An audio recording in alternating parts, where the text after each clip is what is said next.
tener una meta, sino a perseguirla con enfoque y determinación. Todos tenemos metas, ¿cierto? Queremos lograr cosas, crecer, mejorar. Pero aquí está el problema.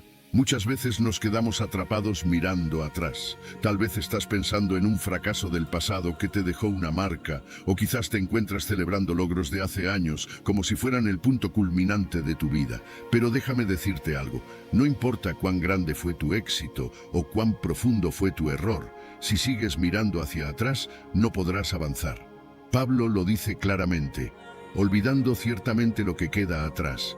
Y esto no significa que ignores tus experiencias, sino que no dejes que te definan. Aferrarnos al pasado, ya sea por orgullo o culpa, es como intentar correr una carrera cargando una mochila pesada. No podemos alcanzar nuestra meta así. Necesitamos soltar esas cargas y enfocarnos en lo que está por delante. Y aquí es donde entra la imagen del corredor.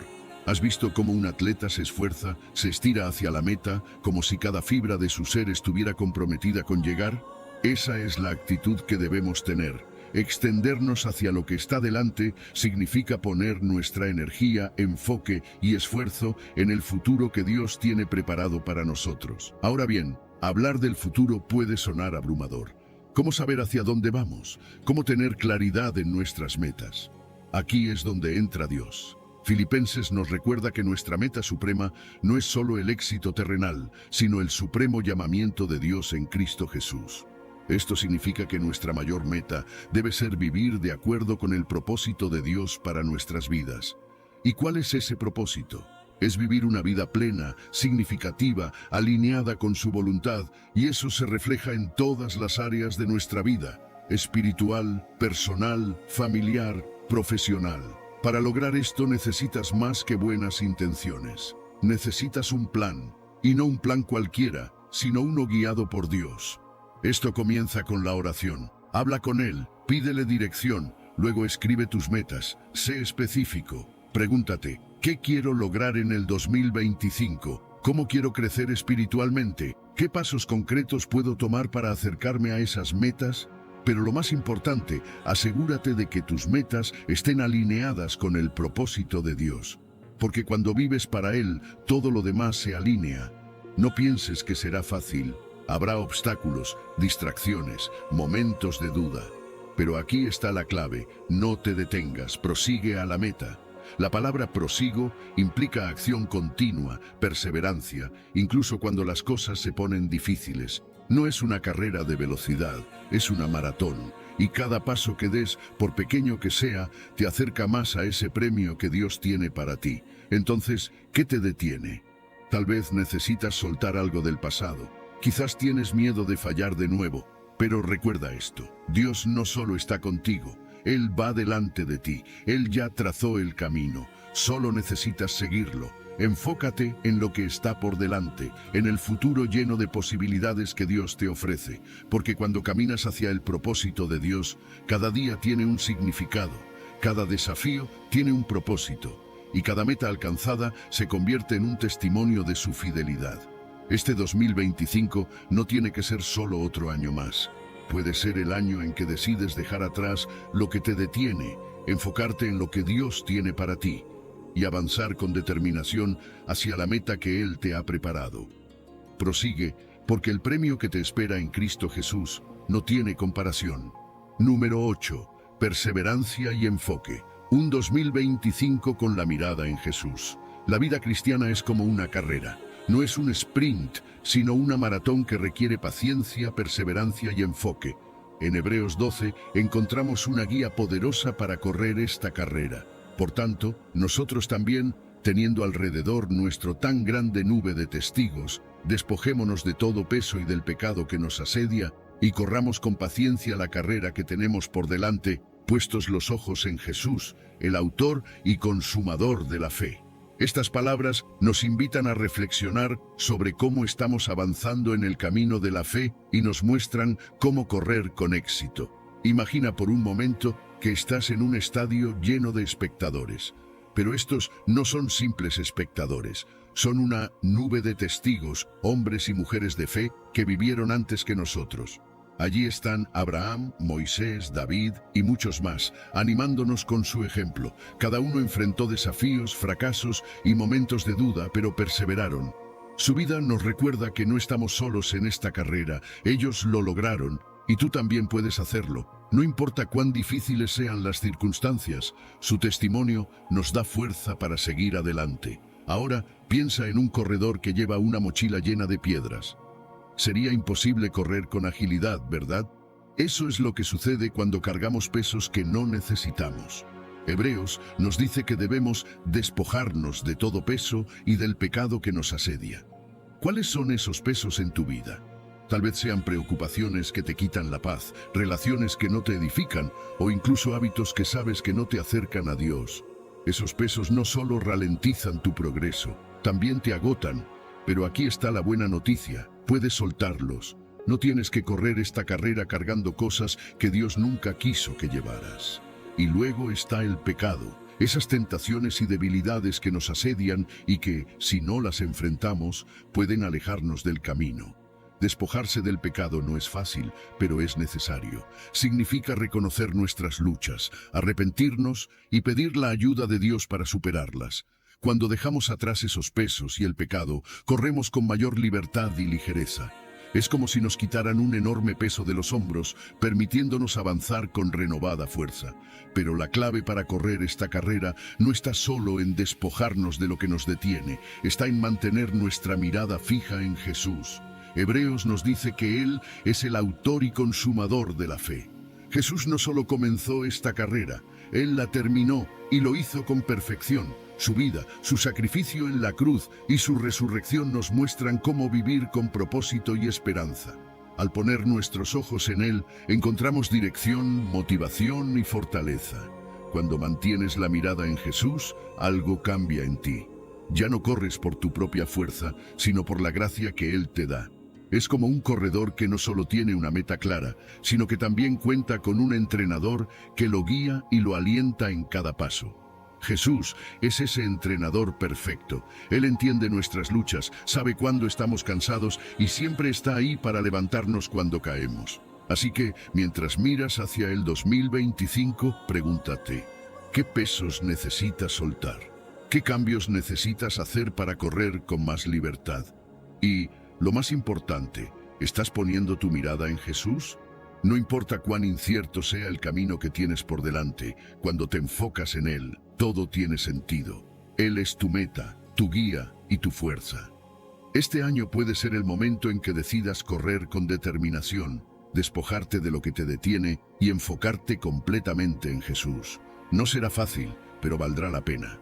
Porque cuando corres con paciencia y con la mirada fija en Él, no solo alcanzas la meta, experimentas una vida llena de propósito, esperanza y victoria. Jesús ya corrió esta carrera por ti y ahora está a tu lado, animándote a seguir adelante. Así que no te detengas, corre con todo tu corazón, porque el premio que te espera en Cristo es mucho más grande de lo que puedas imaginar. Número 9. Un 2025 lleno de su presencia. Deleita tu corazón en Dios. Todos buscamos felicidad, ¿verdad? Es algo que está en nuestra naturaleza. Queremos sentirnos satisfechos, plenos, llenos de propósito. Pero aquí está el detalle. Muchas veces buscamos esa felicidad en lugares equivocados. Miedos, acusaciones. ¿Te has dado cuenta de cuántas veces esos pensamientos te bombardean cuando menos lo esperas? Ahí es cuando el escudo de la fe se vuelve indispensable. La fe es ese escudo que no solo bloquea esos ataques, sino que, como Pablo dice, los apaga. No los deja simplemente rebotar, los neutraliza. Es como si cada vez que el enemigo lanza una mentira, Dios no te escucha. No eres lo suficientemente bueno. Este problema nunca se resolverá. La fe en Dios actúa como un extintor que apaga esas llamas antes de que puedan causar daño real. Porque sabes, esos dardos están diseñados para herirte, pero también para sembrar pánico. El enemigo quiere que te desestabilices, que pierdas la calma, que te olvides de las promesas de Dios. Pero el escudo de la fe te recuerda que no estás solo, que Dios está contigo en cada batalla. Y hablemos de los dardos de fuego. Pablo utiliza esta imagen porque no son flechas comunes, son flechas encendidas, hechas para causar el máximo daño posible. Piensa en las veces que has sido atacado por dudas o miedos que parecían crecer más y más con el tiempo. Esos son los dardos de fuego del enemigo. No son solo pequeños pensamientos molestos, están diseñados para quemarte desde dentro, para destruir tu confianza en Dios, para hacer que te sientas indefenso. Pero con el escudo de la fe en alto, esos dardos no tienen ninguna posibilidad. Ahora no es suficiente tener el escudo a tu lado. Pablo dice que debemos tomarlo, debemos levantarlo activamente. Tener fe no es algo pasivo, es una acción. En medio de las pruebas necesitas decidir usar tu fe, recordar las promesas de Dios y aferrarte a ellas. No es automático, y aquí es donde muchas veces fallamos. Nos olvidamos de levantar el escudo cuando las cosas se ponen difíciles, y eso nos deja vulnerables. Pero cuando te decides a levantar ese escudo, estás diciendo, confío en Dios, aunque no vea la solución ahora mismo. Sé que Él es mi protección. La fe es poderosa porque no depende de lo que vemos o sentimos en el momento. Depende de quién es Dios. Y mientras más conocemos a Dios a través de su palabra, más fuerte se vuelve nuestro escudo. Nuestra fe se fortalece cuando recordamos lo que Dios ya ha hecho en nuestras vidas, cuando nos aferramos a las promesas que Él ha cumplido. No se trata de tener una fe perfecta, se trata de una fe en un Dios perfecto. Y esa fe es lo que apaga los ataques del enemigo. Pero aquí hay algo más que quiero que pienses. Los soldados romanos, que probablemente inspiraron esta metáfora de Pablo, solían unirse en batalla, uniendo sus escudos para formar una barrera impenetrable. Esto es una imagen poderosa de cómo la comunidad de fe debe funcionar. No estás solo en esta batalla. Tu fe es importante, pero también es esencial estar rodeado de otros creyentes que puedan ayudarte a mantener ese escudo en alto. Porque hay momentos en que nuestra fe flaquea y necesitamos el apoyo de otros para sostenernos. Necesitamos orar juntos, compartir nuestras cargas y unir nuestros escudos espirituales para resistir los ataques que vienen. Entonces, hoy te animo. No bajes tu escudo. Mantén la fe en alto, no solo cuando es fácil, sino especialmente cuando es difícil. Y busca la comunidad. No te enfrentes solo a los dardos de fuego del enemigo. Dios te ha dado un escudo que es más que suficiente para protegerte, pero también te ha dado hermanos y hermanas en la fe que pueden caminar contigo, que pueden ayudarte a fortalecer tu fe y enfrentar cualquier cosa que venga. Así que toma tu escudo, confía en Dios y sigue adelante, porque con Él los dardos del enemigo no tienen ninguna posibilidad. Número 8. Efesios 6, versículo 17. El yelmo de la salvación y la espada del Espíritu. El yelmo de la salvación. ¿Te has preguntado por qué Pablo lo compara con un casco? Un soldado nunca entraría en batalla sin proteger su cabeza. El yelmo cubre el cerebro, el centro de control de todo el cuerpo. Y espiritualmente, la cabeza representa nuestros pensamientos, nuestras creencias más profundas. Eso es lo que el yelmo de la salvación protege, nuestra mente. Porque ahí es donde comienzan muchos de los ataques del enemigo. Él quiere infiltrarse en nuestros pensamientos, sembrar dudas sobre nuestra relación con Dios, hacernos sentir inseguros acerca de nuestra salvación. Y déjame decirte, si no protegemos nuestra mente, somos vulnerables.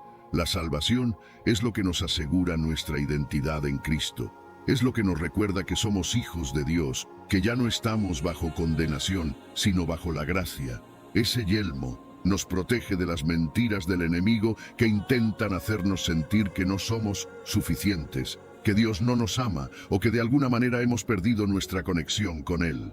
Pero cuando llevas el yelmo de la salvación puesto, cuando tienes presente en tu mente la verdad de lo que Jesús hizo por ti, esas mentiras no tienen lugar. El enemigo es experto en atacar nuestros pensamientos. Lo hace con dudas, con miedo, con inseguridades. ¿Alguna vez has sentido ese pensamiento persistente que dice, Dios no te escucha o no eres lo suficientemente bueno? Esos son los dardos que Él lanza y sin el yelmo de la salvación podrían tener impacto. Pero con nuestra mente protegida por la verdad de la salvación, podemos rechazar esos pensamientos. Podemos renovar nuestra mente meditando en la palabra de Dios, llenando nuestros pensamientos con la verdad. Filipenses 2:5 nos llama a tener la mente de Cristo. ¿Y cómo hacemos eso? al pasar tiempo en la palabra, al dejar que lo que Dios dice de nosotros sea lo que moldea nuestros pensamientos. Y luego está la espada del Espíritu. Esto es clave, porque no solo se trata de defendernos, también tenemos una herramienta para atacar. La espada del Espíritu es la palabra de Dios, y no es una herramienta cualquiera. Hebreos 4:12 dice que es viva y eficaz, más cortante que una espada de dos filos. La palabra tiene el poder de cortar a través de las mentiras del enemigo. ¿Recuerdas cuando Jesús fue tentado en el desierto? ¿Cómo respondió a Satanás? Con las Escrituras. No discutió, no trató de razonar con él. Simplemente declaró la verdad de la palabra. Esa es la clave para nosotros también. Conocer la palabra, tenerla en nuestro corazón y mente, nos da el poder de responder cuando somos atacados. Pero aquí está el reto. No podemos usar una espada que no sabemos cómo manejar. Por eso es tan importante estudiar diligentemente la palabra de Dios. Memorizar versículos clave, profundizar en su significado, para que cuando llegue el momento estemos listos para usarla. No basta con conocerla superficialmente, debemos aplicarla a nuestras vidas. ¿Y cómo empuñamos esa espada? No es solo para defendernos en momentos de tentación, sino para declarar la verdad de Dios sobre nuestras vidas cada día. Cuando enfrentes una situación difícil, no te quedes solo con lo que ves.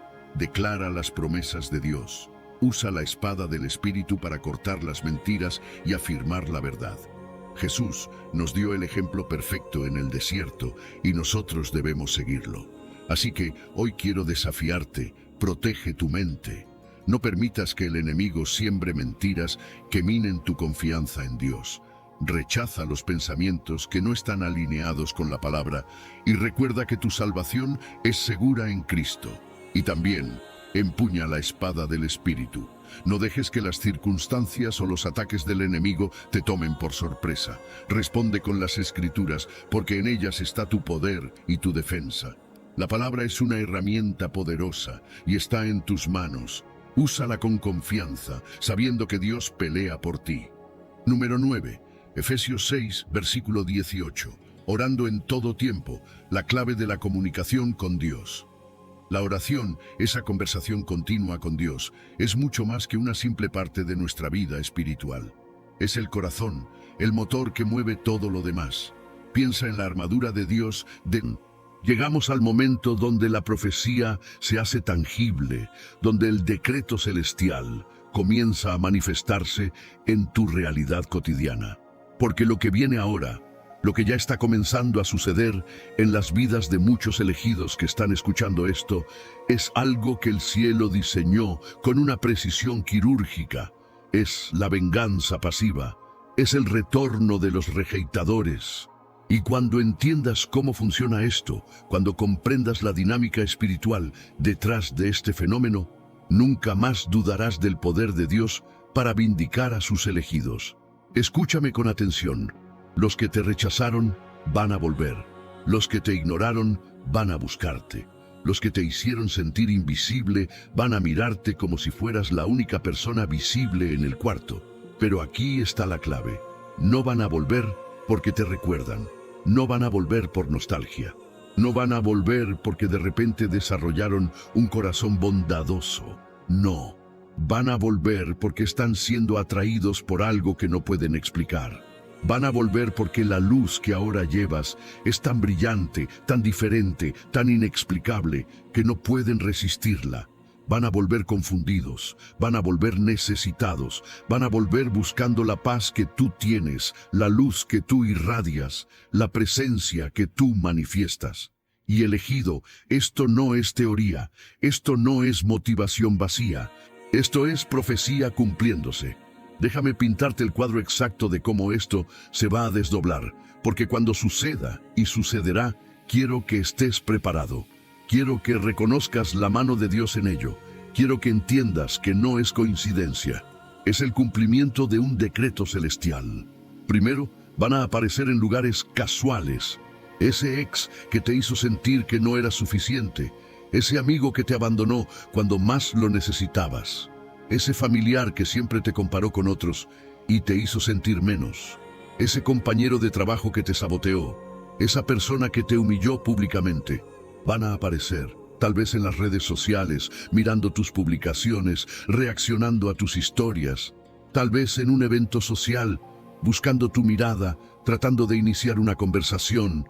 Tal vez te enviarán un mensaje inocente, como si nada hubiera pasado, como si el rechazo nunca hubiera ocurrido.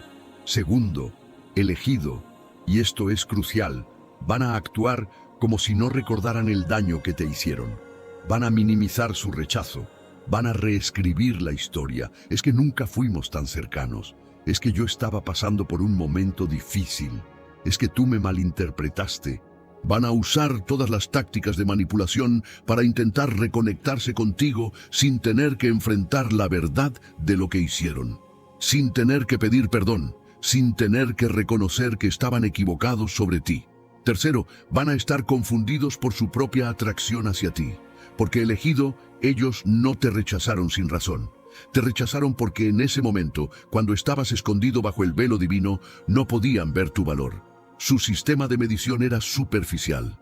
Su capacidad de percepción era limitada. Medían el valor por estándares humanos, apariencia externa, estatus social, logros visibles, popularidad. Y tú, bajo el velo, no cumplías con esos estándares, eras invisible para sus ojos carnales. Pero ahora que el velo está cayendo, ahora que la luz interna está manifestándose externamente, ahora que la autoridad espiritual es visible, ellos perciben algo, no saben qué es, no pueden nombrarlo, no pueden explicarlo, pero lo sienten. Y los atrae como la luz atrae a las polillas en la oscuridad. Cuarto, elegido, y esto es donde la venganza divina se vuelve más evidente, van a venir necesitados. No van a venir como salvadores, no van a venir ofreciéndote algo. Van a venir pidiendo, van a venir buscando tu paz, tu consejo, tu presencia, tu energía. Porque mientras tú estabas en el desierto siendo forjado, ellos estaban en el mundo siendo vaciados. Mientras tú estabas en el valle, aprendiendo a depender de Dios, ellos estaban en las alturas, aprendiendo que la fama, el dinero, la belleza superficial, la popularidad, todo eso es vacío, sin propósito. Mientras tú estabas llorando en secreto y siendo consolado por Dios, ellos estaban riendo en público y siendo devorados por la ansiedad, la depresión, el vacío existencial. Y ahora, elegido, ahora se dan cuenta de que algo falta en sus vidas. Y cuando te ven, cuando perciben esa paz inexplicable en tu semblante, cuando sienten esa presencia que no pueden nombrar, pero que no pueden ignorar, algo en ellos clama: necesito lo que esa persona tiene. No saben que lo que tú tienes no es un método, no es una técnica, no es un producto que puedan comprar. Es la presencia de Dios, es el resultado de años en el desierto, es el fruto de haber sido quebrantado y restaurado, es la marca de alguien que murió a sí mismo y resucitó con Cristo. Quinto, y esto es importante que lo entiendas, elegido. Algunos de ellos realmente se van a arrepentir. No todos, pero algunos. Algunos van a llegar con lágrimas genuinas, con un corazón quebrantado, reconociendo que te hicieron daño, que estaban ciegos, que cometieron un error monumental al rechazarte. Y esos, elegido, esos son los que Dios está trayendo para que vean su transformación no solo en ti, sino también en ellos. Porque tu testimonio, tu historia de restauración, va a ser el catalizador para su propio encuentro con Dios. Tu luz no solo te vindica, también ilumina el camino para otros que están perdidos en la oscuridad. Pero sexto, elegido, y necesito que escuches esto con absoluta claridad, la mayoría no vendrá con arrepentimiento genuino. La mayoría vendrá tratando de extraer de ti sin dar nada a cambio. Vendrán como vampiros emocionales, buscando chupar tu paz, tu energía, tu luz, sin ninguna intención de cambiar, sin ningún rituales que fortalecen nuestra fe y de cómo esperar con paciencia la respuesta de Dios. Pero ahora quiero compartirte testimonios reales de personas que oraron, confiaron y vieron la mano de Dios obrando en sus vidas. Porque cuando Dios responde, lo hace de una manera que supera nuestras expectativas. Salmos 41:3 dice: pacientemente esperé a Jehová, y se inclinó a mí, y oyó mi clamor. Me sacó del pozo de la desesperación, del lodo cenagoso. puso mis pies sobre peña y enderezó mis pasos. Si hoy estás esperando una respuesta, estos testimonios te llenarán de fe para seguir creyendo. Una mujer que oró por años por su matrimonio. Carla era una mujer que estaba a punto de divorciarse. Su matrimonio estaba destruido por los problemas económicos, la falta de comunicación y las constantes discusiones. Un día, en medio de su desesperación, encontró un versículo que cambió su manera de orar. Marcos 11:24 dice: Por tanto, os digo que todo lo que pidáis en oración, creyendo que lo recibiréis, os vendrá. Ese día decidió orar con fe, pero no para que su esposo cambiara, sino para que Dios transformara su propio corazón primero. A lo largo de los meses, Carla comenzó a notar un cambio en su vida. Su paciencia aumentó, su amor se fortaleció y su actitud hacia su esposo fue diferente. ¿Y qué pasó después? Hechos 16:31 dice: Cree en el Señor Jesucristo y serás salvo, tú y tu casa. Dios restauró su matrimonio. Su esposo también comenzó a orar y poco a poco su relación fue restaurada. Lección: a veces Dios comienza la respuesta en nosotros antes de cambiar la situación externa. Un hombre que oró por una oportunidad y Dios le dio más de lo que pidió. Raúl estaba sin trabajo por más de un año. Había enviado cientos de solicitudes, pero las puertas seguían cerradas. Mateo 7:7 dice: Pedid y se os dará, buscad y hallaréis, llamad y se os abrirá. Un día, después de escuchar un mensaje sobre la importancia de orar con acción de gracias antes de recibir la bendición, decidió cambiar su actitud. En vez de pedir con desesperación, comenzó a orar con gratitud. Señor, gracias porque tú provees para mí, aunque no vea el camino ahora. Gracias porque en tu tiempo abrirás la puerta correcta para mí. Gracias porque ya estás obrando, aunque yo no lo vea. ¿Qué pasó después? Efesios 3:20 dice: Y a aquel que es poderoso para hacer todas las cosas mucho, más abundantemente de lo que pedimos o entendemos. Dios no solo le dio un trabajo, sino que le ofrecieron un puesto mejor pagado de lo que esperaba. Lección: cuando agradeces antes de ver la respuesta, activas el favor de Dios sobre tu vida. Una madre que oró por su hijo y Dios hizo el milagro. Patricia tenía un hijo con problemas de adicciones. Por años trató de ayudarlo, pero él siempre recaía. Muchas veces, Patricia sintió que su oración no estaba funcionando. Parecía que mientras más oraba, más rebelde se volvía su hijo. Isaías 65:24 dice: Y antes que clamen, responderé yo. Mientras aún estén hablando, yo habré oído. Dios ya estaba obrando, pero Patricia no lo veía aún. Después de años de oración, un día su hijo tuvo un encuentro con Dios. Dios tocó su corazón de una manera que ninguna persona pudo hacerlo. Hoy su hijo es testimonio vivo de que Dios transforma vidas. Lección: no dejes de orar por tus seres queridos. Aunque no veas cambios inmediatos, Dios está trabajando en ellos. Hechos 16:25-26 dice: Pero a medianoche, orando Pablo y Silas, sobrevino de repente un gran terremoto, y al instante se abrieron todas las puertas. Dios aún abre puertas y rompe cadenas. ¿Qué podemos aprender de estos testimonios? Dios responde en el momento perfecto. No siempre es cuando queremos, pero su tiempo es mejor que el nuestro. Dios nos cambia a nosotros antes de cambiar la situación. A veces, la respuesta comienza con una transformación en nuestro corazón. Dios hace más de lo que pedimos. Su poder no tiene límites y sus bendiciones superan nuestras expectativas. Romanos 8:28 dice: Y sabemos que a los que aman a Dios, todas las cosas les ayudan a bien. Si hoy sigues esperando una respuesta, mantente firme. Dios ya está obrando. Ahora te quiero preguntar: ¿alguna vez Dios ha respondido una oración en tu vida? ¿Cuál de estos testimonios te ha dado esperanza hoy? Escribe en los comentarios. Dios es fiel y espero en su tiempo perfecto. Lamentaciones 3:25 dice: Bueno es Jehová a los que en él esperan, al alma que le busca. Dios recompensa a los que esperan en él con fe. Habacuc 2:3 dice: aunque la visión tardará aún por un tiempo, más se apresura hacia el fin, y no mentirá. Aunque tardare, espéralo, porque sin duda vendrá, no tardará. En el siguiente bloque, te compartiré un llamado especial para que pongas en práctica todo lo que hemos aprendido. Hemos llegado a un momento clave en este mensaje. Ahora ya sabes que Dios siempre responde, pero hay errores que pueden estar bloqueando su respuesta en tu vida.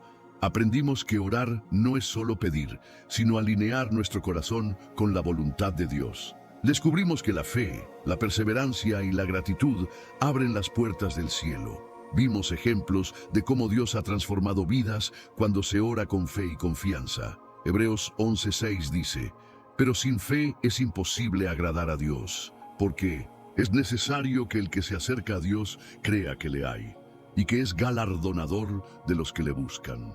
Ahora es tu turno. Dios te está llamando a dar un paso de fe.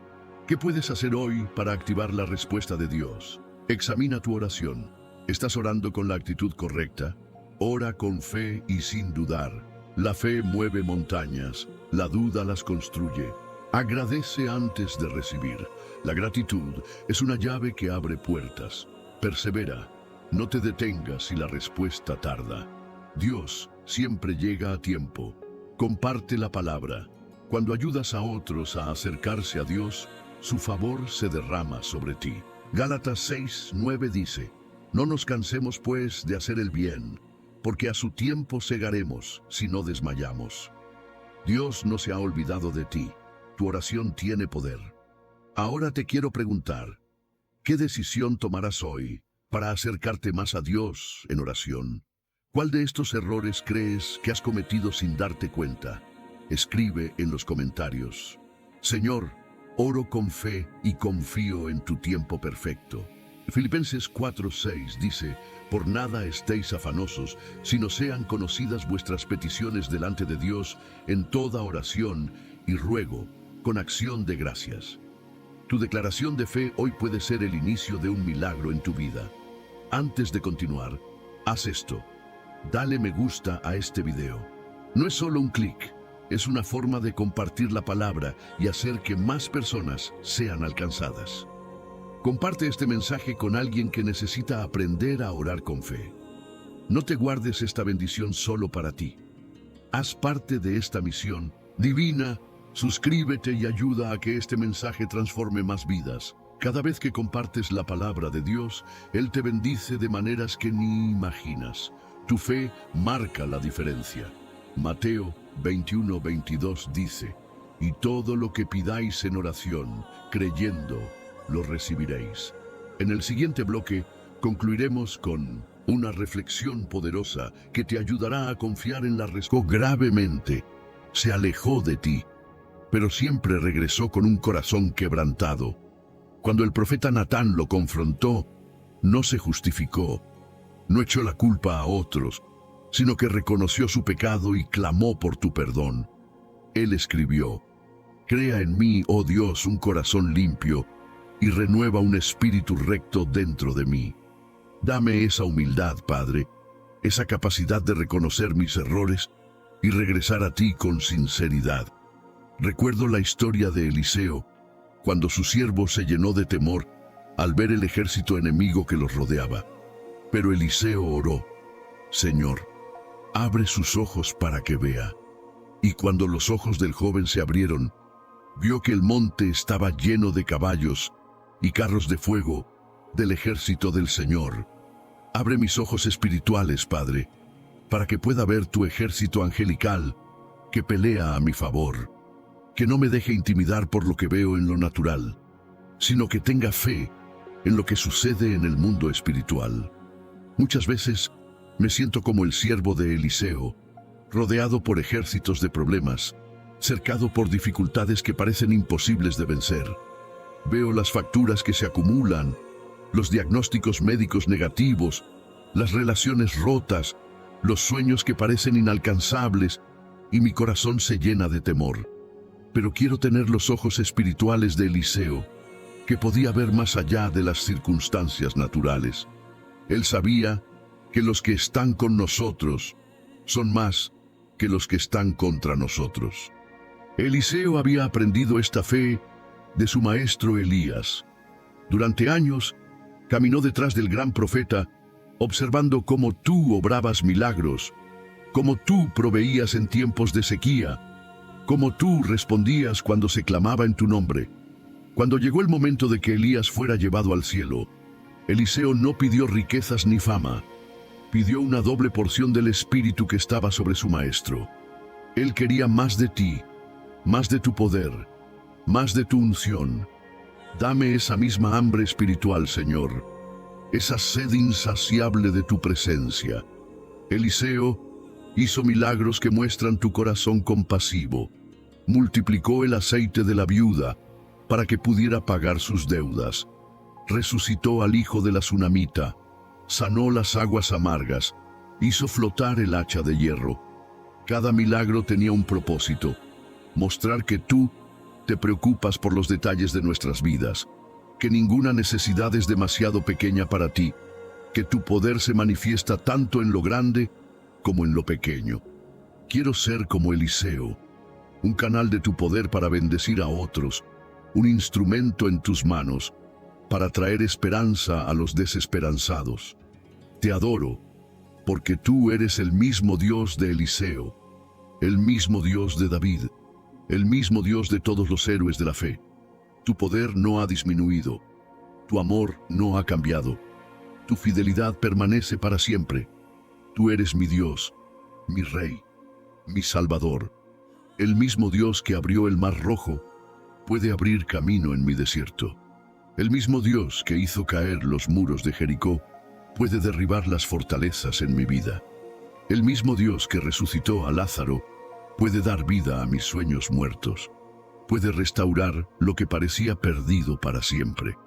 Que mi vida sea un testimonio de tu poder, como lo fueron las vidas de estos hombres de fe. Que las generaciones futuras puedan decir: el Dios de David, el Dios de Eliseo, también fue el Dios de este siervo que confió en él sin reservas. Úsame, Señor, para escribir una nueva página en la historia de tu fidelidad, para ser parte de tus milagros en esta generación, para mostrar al mundo que tú sigues siendo el mismo ayer, hoy y por los siglos. Te adoro, Señor, porque tú eres mi roca en la tormenta, mi refugio en el día de angustia, mi torre fuerte donde corro y estoy seguro. Tú eres mi pastor que nunca duerme, mi médico que sana toda enfermedad, mi abogado que me defiende ante el acusador. Cuando los vientos de la adversidad soplan fuerte, tú eres el ancla que me mantiene firme. Cuando las olas de los problemas amenazan con hundirme, tú eres el faro que guía mi barco a puerto seguro. Tu nombre es torre fuerte, el justo correrá a ella y será levantado. Tú eres mi proveedor que conoce mis necesidades antes de que yo las exprese, mi consolador en los momentos de dolor, mi maestro que me enseña el camino por el cual debo andar. Eres mi Padre amoroso que me disciplina cuando me desvío, mi amigo fiel que nunca me abandona, mi Rey eterno ante quien doblo mis rodillas. No hay nadie como tú en el cielo ni en la tierra. No hay otro nombre bajo el cielo dado a los hombres en que podamos ser salvos. Ayúdame a confiar en ti como nunca antes. Sé que tú estás obrando en mi vida, aun cuando no puedo verlo. Sé que estás tejiendo algo hermoso con los hilos rotos de mi historia. Dame la fe para creer que todas las cosas ayudan a bien a los que te aman, a los que conforme a tu propósito son llamados. Que pueda decir como Job: aunque él me mate, en él esperaré. Como Pablo: todo lo puedo en Cristo que me fortalece. Como Pedro: Señor, ¿a quién iremos? Tú tienes palabras de vida eterna. Transforma mi corazón de piedra en un corazón de carne. Cambia mi mente carnal por una mente espiritual. Renueva mi espíritu con tu Espíritu Santo. Que mis pensamientos sean tus pensamientos. Que mis caminos sean tus caminos. Que mi voluntad se alinee perfectamente con la tuya. Quiero ser como arcilla en las manos del alfarero, maleable y dispuesta a ser moldeada según tu diseño perfecto. Rompe todo lo que debe ser roto en mí. Construye todo lo que debe ser edificado. Quita todo lo que debe ser removido. Dame un corazón que te busque de madrugada, que tenga hambre y sed de tu justicia, que se deleite en tu ley día y noche. Que mi mayor placer sea estar en tu presencia, que mi mayor gozo sea hacer tu voluntad, que mi mayor satisfacción sea agradarte en todo. Cambia mis deseos carnales por deseos espirituales, mis ambiciones egoístas por propósitos eternos, mis metas temporales por objetivos que trasciendan esta vida. Hazme sensible a tu voz, que pueda discernir entre tu espíritu y mi carne, entre tu dirección y mis emociones, entre tu sabiduría y mi entendimiento limitado. Que aprenda a caminar en el espíritu para no satisfacer los deseos de la carne. Que viva por fe y no por vista. Que sea guiado por tu palabra y no por las circunstancias. Dame oídos para oír lo que el Espíritu dice, ojos para ver lo que tú estás haciendo, un corazón dispuesto a obedecer, aun cuando no entienda el porqué. En este momento siento tu presencia llenando este lugar. Donde está el Espíritu del Señor, allí hay libertad. Libertad de toda atadura, libertad de todo temor, libertad de toda enfermedad. Tu palabra dice que por tus llagas fuimos curados, y yo creo en esa promesa. Esa sanidad que compraste en la cruz del Calvario no es solo para el futuro, es para hoy, es para ahora, es para este momento. El mismo poder que resucitó a Jesús de los muertos está disponible para sanar cada cuerpo que está sufriendo. Declaro que tu poder sanador está en posicionarnos para recibir lo que su gracia ya ha dispuesto para nosotros. Cuando Jesús estaba frente a la tumba de Lázaro, oró diciendo: Padre, gracias te doy por haberme oído. Yo sabía que siempre me oyes. Observa la certeza en sus palabras. No duda de que el Padre lo ha escuchado. Jesús dio gracias primero, antes de que ocurriera el milagro de la resurrección de Lázaro. Su oración, llena de confianza, vino antes de ver la manifestación del poder de Dios. La fe no es un sentimiento, sino una decisión de confiar en el carácter y las promesas de Dios, independientemente de lo que nuestros sentidos o circunstancias nos digan. Es declarar como cierto lo que Dios ha prometido, aun cuando no veamos evidencia en el mundo natural. En la práctica, esto significa orar con expectativa, visualizando por fe la respuesta y agradeciendo a Dios como si ya hubieras recibido lo que has pedido. No es pretender o fingir, sino ejercer la fe genuina, que es la certeza de lo que se espera, la convicción de lo que no se ve. La oración con fe cambia no solo nuestras circunstancias, sino también nuestro corazón, alineándolo con la voluntad perfecta de Dios. Profundicemos en esta verdad transformadora. Cuando Jesús dice, creed, en Marcos 11:24, está hablando de una confianza absoluta y una entrega completa. No se refiere simplemente a aceptar una idea con nuestra mente, sino a confiar con todo nuestro ser. Es como cuando te sientas en una silla.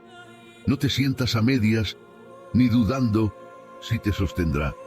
Simplemente depositas todo tu peso sobre ella, confiando plenamente en que te sostendrá. La fe que mueve la mano de Dios no es una fe vaga o general. Es una fe específica y direccionada. Cuando Jesús sanó a los ciegos, a menudo les preguntaba, ¿creéis que puedo hacer esto? No les preguntaba si creían en Dios en general, sino si creían específicamente que Él podía resolver su necesidad particular. Muchos creyentes luchan con lo que podríamos llamar fe teórica versus fe práctica. Teóricamente creemos que Dios puede hacerlo todo, pero cuando enfrentamos una situación específica en nuestras vidas, dudamos de que Él quiera o vaya a intervenir en ese caso particular. Jesús nos llama a cerrar esa brecha entre lo que creemos teóricamente ¿Y cómo oramos prácticamente? La fe genuina está fundamentada en el conocimiento de quién es Dios y qué ha prometido. El apóstol Pablo escribió: y esta es la confianza que tenemos en Él, que si pedimos alguna cosa conforme a su voluntad, Él nos oye. Y si sabemos que Él nos oye en cualquiera cosa que pidamos, sabemos que tenemos las peticiones que le hayamos hecho. Nuestra fe se fortalece cuando estudiamos la palabra de Dios y descubrimos sus promesas. Pongamos un ejemplo práctico. Si estás orando por sanidad, tu fe no debe basarse en deseos vagos o en comparaciones con las experiencias de otros, sino en pasajes como Isaías 53:5, que declara: por sus llagas fuimos nosotros curados, o Santiago 5:15, que afirma: la oración de fe salvará al enfermo. Al meditar en estas promesas específicas, tu fe se fortalece y se vuelve más concreta. Es importante entender que la fe no es una técnica para manipular a Dios, sino una respuesta a su carácter y sus promesas. No es forzar a Dios a hacer nuestra voluntad, sino alinear nuestros corazones con la suya. La fe verdadera siempre está en armonía con la naturaleza y los propósitos de Dios revelados en las Escrituras. La fe tampoco es lo mismo que la presunción. Jesús mismo, aunque tenía fe perfecta, oró: Padre, si quieres, pasa de mí esta copa. Reconocía la soberanía última del Padre. La verdadera fe no excluye la sumisión a la sabiduría superior de Dios. Entonces, ¿cómo podemos desarrollar este tipo de fe que responde Dios? Primero, debemos exponernos continuamente a la palabra de Dios, porque la fe viene por el oír y el oír por la palabra de Dios. Cuanto más llenemos nuestra mente y corazón con las promesas divinas, más fuerte será nuestra fe. Segundo, debemos ejercitar nuestra fe en asuntos pequeños antes de enfrentar grandes desafíos.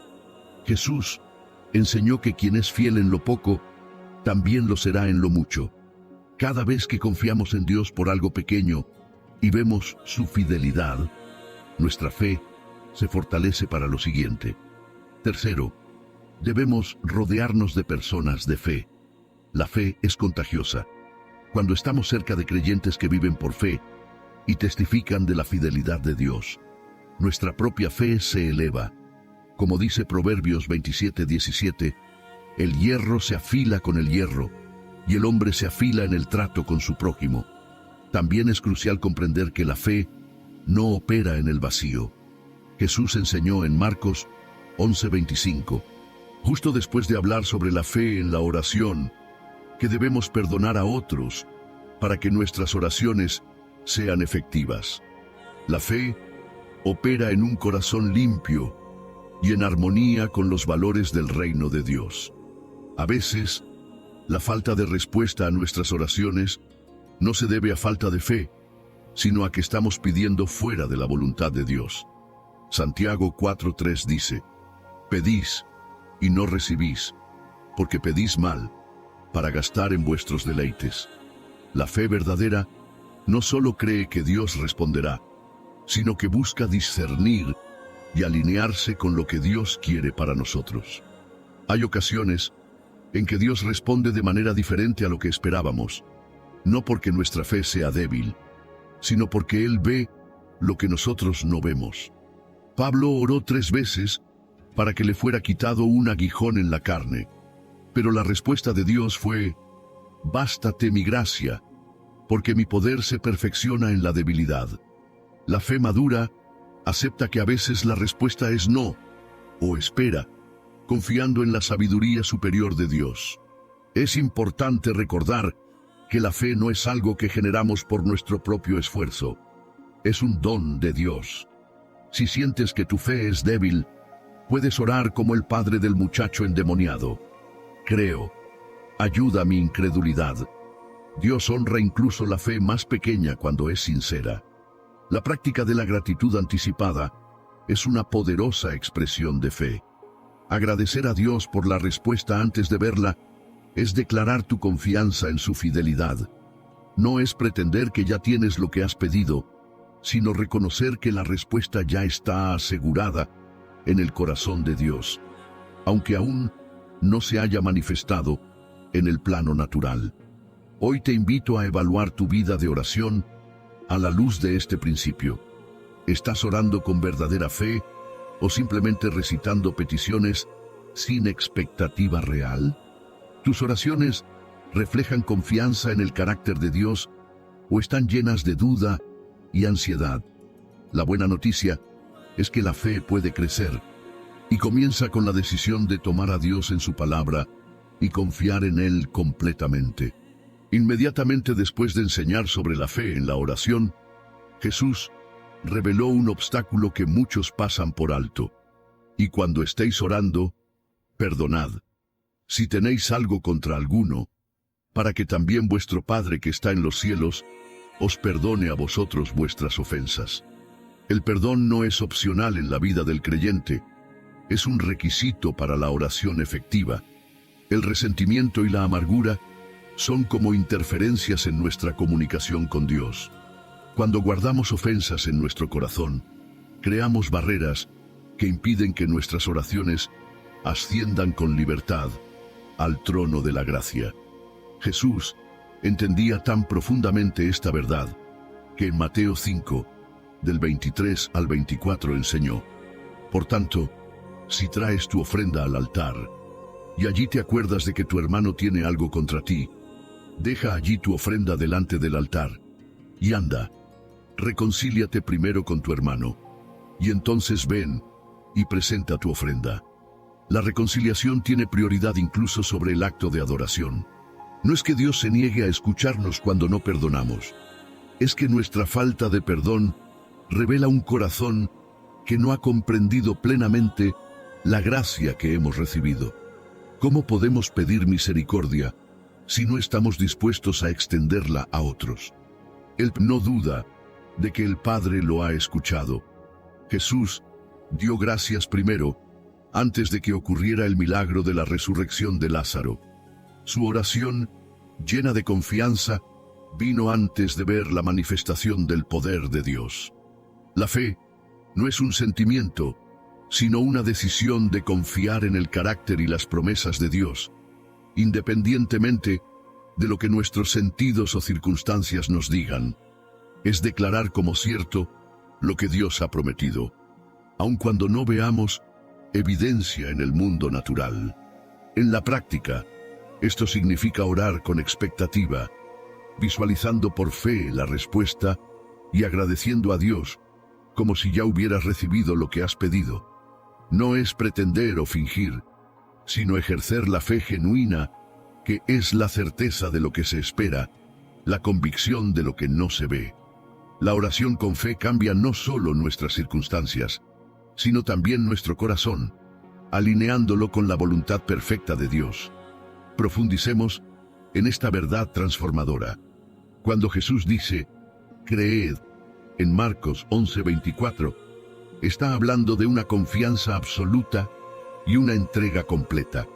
No se refiere simplemente a aceptar una idea con nuestra mente, sino a confiar con todo nuestro ser. Es como cuando te sientas en una silla. No te sientas a medias, ni dudando si te sostendrá. Simplemente depositas todo tu peso sobre ella, confiando plenamente en que te sostendrá. La fe que mueve la mano de Dios no es una fe vaga o general. Es una fe específica y direccionada. Cuando Jesús sanó a los ciegos, a menudo les preguntaba, ¿creéis que puedo hacer esto? No les preguntaba si creían en Dios en general, sino si creían específicamente que Él podía resolver su necesidad particular. Muchos creyentes luchan con lo que podríamos llamar fe teórica versus fe práctica. Teóricamente creemos que Dios puede hacerlo todo, pero cuando enfrentamos una situación específica en nuestras vidas, dudamos de que Él quiera o vaya a intervenir en ese caso particular. Jesús nos llama a cerrar esa brecha entre lo que creemos teóricamente y cómo oramos prácticamente. La fe genuina está fundamentada en el conocimiento de quién es Dios ¿Y qué ha prometido? El apóstol Pablo escribió: y esta es la confianza que tenemos en Él, que si pedimos alguna cosa conforme a su voluntad, Él nos oye. Y si sabemos que Él nos oye en cualquiera cosa que pidamos, sabemos que tenemos las peticiones que le hayamos hecho. Nuestra fe se fortalece cuando estudiamos la palabra de Dios y descubrimos sus promesas. Pongamos un ejemplo práctico. Si estás orando por sanidad, tu fe no debe basarse en deseos vagos o en comparaciones con las experiencias de otros, sino en pasajes como Isaías 53:5, que declara: por sus llagas fuimos nosotros curados, o Santiago 5:15, que afirma: la oración de fe salvará al enfermo. Al meditar en estas promesas específicas, tu fe se fortalece y se vuelve más concreta. Es importante entender que la fe no es una técnica para manipular a Dios, sino una respuesta a su carácter y sus promesas. No es forzar a Dios a hacer nuestra voluntad, sino alinear nuestros corazones con la suya. La fe verdadera siempre está en armonía con la naturaleza y los propósitos de Dios revelados en las Escrituras. La fe tampoco es lo mismo que la presunción. Jesús mismo, aunque tenía fe perfecta, oró: Padre, si quieres, pasa de mí esta copa. Reconocía la soberanía última del Padre. La verdadera fe no excluye la sumisión a la sabiduría superior de Dios. Entonces, ¿cómo podemos desarrollar este tipo de fe que responde Dios? Primero, debemos exponernos continuamente a la palabra de Dios, porque la fe viene por el oír y el oír por la palabra de Dios. Cuanto más llenemos nuestra mente y corazón con las promesas divinas, más fuerte será nuestra fe. Segundo, debemos ejercitar nuestra fe en asuntos pequeños antes de enfrentar grandes desafíos. Jesús enseñó que quien es fiel en lo poco, también lo será en lo mucho. Cada vez que confiamos en Dios por algo pequeño y vemos su fidelidad, nuestra fe se fortalece para lo siguiente. Tercero, debemos rodearnos de personas de fe. La fe es contagiosa. Cuando estamos cerca de creyentes que viven por fe y testifican de la fidelidad de Dios, nuestra propia fe se eleva. Como dice Proverbios 27:17, el hierro se afila con el hierro, y el hombre se afila en el trato con su prójimo. También es crucial comprender que la fe no opera en el vacío. Jesús enseñó en Marcos 11:25, justo después de hablar sobre la fe en la oración, que debemos perdonar a otros para que nuestras oraciones sean efectivas. La fe opera en un corazón limpio y en armonía con los valores del reino de Dios. A veces, la falta de respuesta a nuestras oraciones no se debe a falta de fe, sino a que estamos pidiendo fuera de la voluntad de Dios. Santiago 4:3 dice: pedís y no recibís, porque pedís mal, para gastar en vuestros deleites. La fe verdadera no solo cree que Dios responderá, sino que busca discernir y alinearse con lo que Dios quiere para nosotros. Hay ocasiones en que Dios responde de manera diferente a lo que esperábamos, no porque nuestra fe sea débil, sino porque Él ve lo que nosotros no vemos. Pablo oró 3 veces para que le fuera quitado un aguijón en la carne, pero la respuesta de Dios fue: bástate mi gracia, porque mi poder se perfecciona en la debilidad. La fe madura acepta que a veces la respuesta es no, o espera, confiando en la sabiduría superior de Dios. Es importante recordar que la fe no es algo que generamos por nuestro propio esfuerzo. Es un don de Dios. Si sientes que tu fe es débil, puedes orar como el padre del muchacho endemoniado: creo, ayuda a mi incredulidad. Dios honra incluso la fe más pequeña cuando es sincera. La práctica de la gratitud anticipada es una poderosa expresión de fe. Agradecer a Dios por la respuesta antes de verla es declarar tu confianza en su fidelidad. No es pretender que ya tienes lo que has pedido, sino reconocer que la respuesta ya está asegurada en el corazón de Dios. aunque aún no se haya manifestado en el plano natural. Hoy te invito a evaluar tu vida de oración a la luz de este principio. ¿Estás orando con verdadera fe o simplemente recitando peticiones sin expectativa real? ¿Tus oraciones reflejan confianza en el carácter de Dios o están llenas de duda y ansiedad? La buena noticia es que la fe puede crecer y comienza con la decisión de tomar a Dios en su palabra y confiar en Él completamente. Inmediatamente después de enseñar sobre la fe en la oración, Jesús reveló un obstáculo que muchos pasan por alto. Y cuando estéis orando, perdonad, si tenéis algo contra alguno, para que también vuestro Padre que está en los cielos os perdone a vosotros vuestras ofensas. El perdón no es opcional en la vida del creyente, es un requisito para la oración efectiva. El resentimiento y la amargura son como interferencias en nuestra comunicación con Dios. Cuando guardamos ofensas en nuestro corazón, creamos barreras que impiden que nuestras oraciones asciendan con libertad al trono de la gracia. Jesús entendía tan profundamente esta verdad que en Mateo 5, del 23 al 24 enseñó: Por tanto, si traes tu ofrenda al altar, y allí te acuerdas de que tu hermano tiene algo contra ti, deja allí tu ofrenda delante del altar, y anda, reconcíliate primero con tu hermano, y entonces ven y presenta tu ofrenda. La reconciliación tiene prioridad incluso sobre el acto de adoración. No es que Dios se niegue a escucharnos cuando no perdonamos, es que nuestra falta de perdón revela un corazón que no ha comprendido plenamente la gracia que hemos recibido. ¿Cómo podemos pedir misericordia si no estamos dispuestos a extenderla a otros? El perdón no es un sentimiento sino una decisión, un acto de voluntad que libera tanto al ofensor como al ofendido. Al perdonar, no estamos diciendo que lo que ocurrió está bien, sino que elegimos no dejar que esa ofensa siga teniendo poder sobre nuestra vida y nuestra relación con Dios.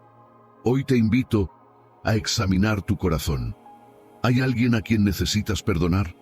¿Alguna situación que has guardado como un tesoro amargo?